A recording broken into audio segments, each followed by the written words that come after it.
If I ask you to look at these 3 desks and tell me which one is organized, which one would you choose? No matter which one you picked, you're either right or wrong, and I'm going to explain why. Let's go.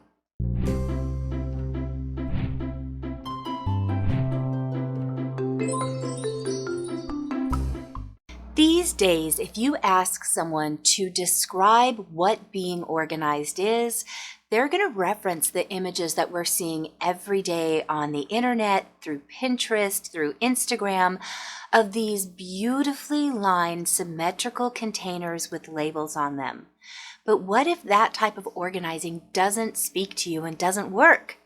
Does that mean you can truly never be organized? Flipping that, have you ever been to someone's house where everything looks chaotic and there's piles, but if you ask them where something is, they can go right to it?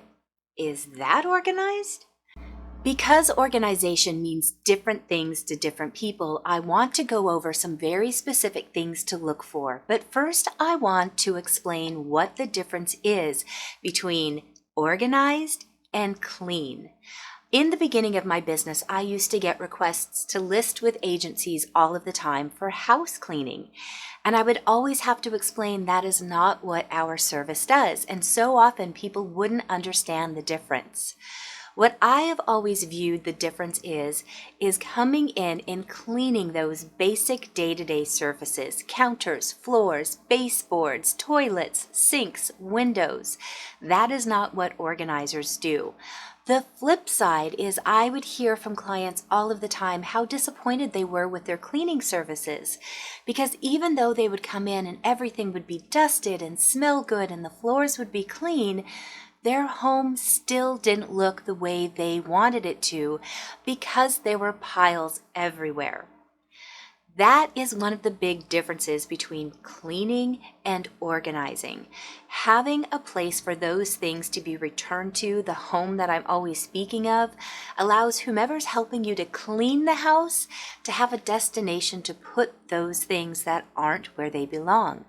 But if there isn't such a system for them to return those things to, then all they're left to do with is move it out of the way and clean under it, or worse, clean around it if there's a lot of it.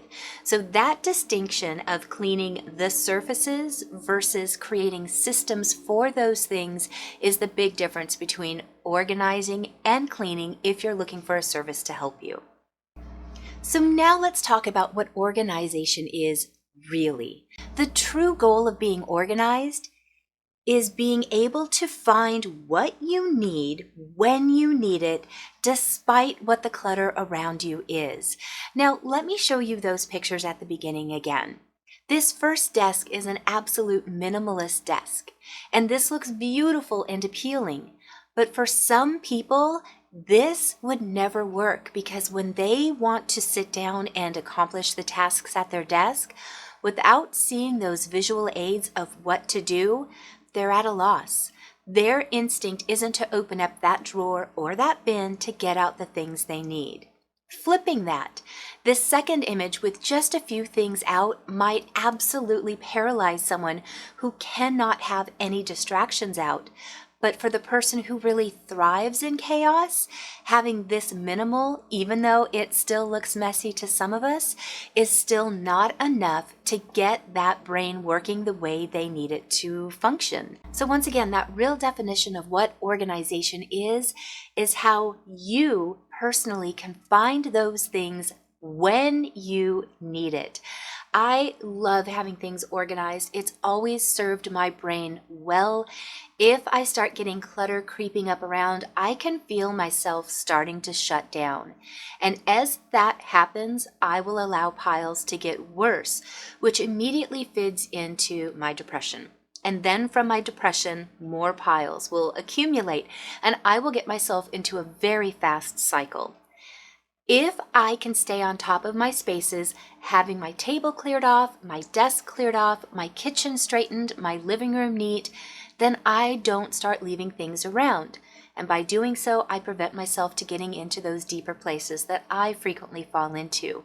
This works for me.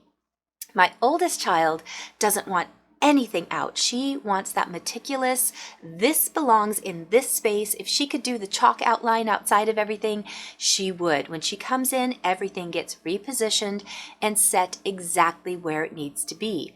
I am not that structured. I like the general placement and I like the ease of pulling things in and out. Now, when we get to my youngest child, she does not function well with things being so specifically organized. She likes the chaos of things being laid around. She likes piles. And to take that away from her and force her into a system that works for myself or for her older sibling would completely destroy what works for her. It would cause her anxiety the same way that I feel anxious when I have clutter around. So knowing what your specific style is really going to define what organization looks like for you. With all of that being said, I am not saying that if you're living in chaos, it's okay. Nor am I saying if you're living with the minimal outlines of things that that's okay either. The real breaking point of whether it's working for you or not is, are you able to find things? When you need that item, can you immediately in your mind know that it's in this area, and are you able to go to it? If you are not, regardless of what it looks like, then that system isn't working for you. I have worked with clients before who love that very minimal space. And the minute one item comes in that doesn't have a home, they're overwhelmed with where to put it, where should it integrate into, does it need a new system, does it need a new box, does it need... For them, that's very difficult. And other people have no problem bringing in that new item and going, oh, it's just going to live here, because that's an open space. And they're able to immediately identify that that's where it lives.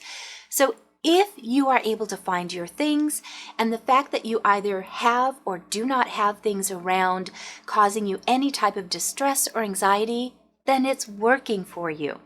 But if you are having any struggles finding things, if you're finding that you're having to repurchase items because you don't know where they're at, or if you're not able to enjoy your space the way it's intended, then maybe it's time to look at a system and really identify how your things should be set up.